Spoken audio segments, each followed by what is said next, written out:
Guys मैले चाहिँ आज जाडो दिन थियो नि त, अनि त्यही भएर गिलो चटपटी खान मन लाग्यो। अनि त्यही भएर मैले तर अहिले त घाम लागिसक्यो, अनि त्यही भएर मैले कराईमा पानी हालेँ। त्यस पछाडि बनेको आटाको पिठो थियो त्यो हालिदिएँ, अनि गिलो चटपटीको लागि त्यो हालेँ। त्यो हालिसकेपछि फुड कलर हालिदिएँ। त्यस पछाडि प्याज काटेँ, अनि यता चलाएँ।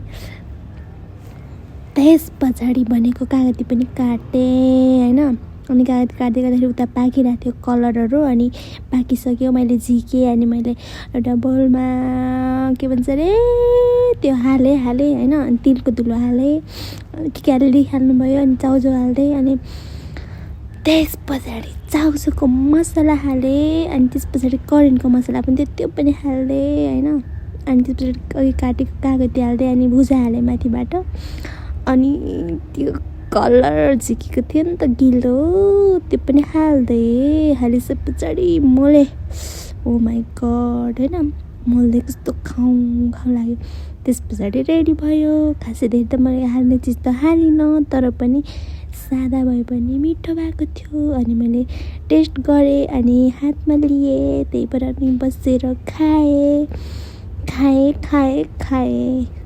अनि एउटा कुरा चाहिँ खोर्सानी चाहिँ थिएन, अनि कस्तो खोर्सानी खान मन लाग्यो कि, तर पनि अब थिएन नि त, अनि ल्याउन पनि अल्छी लाग्यो। त्यही भएर यत्तिकै खाइदिएँ, तर पनि कस्तो मिठो भनिरहेको थिएँ, म त्यही भनिरहेको थिएँ। अनि खाएँ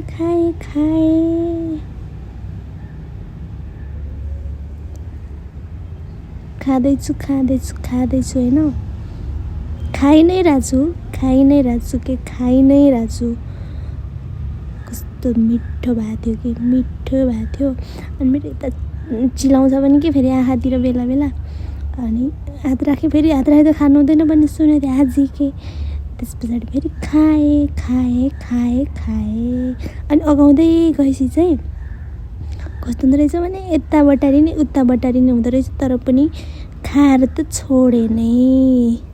छोडेँ कि खाएरै छोडेँ, सके पनि खाएर। ल बाई।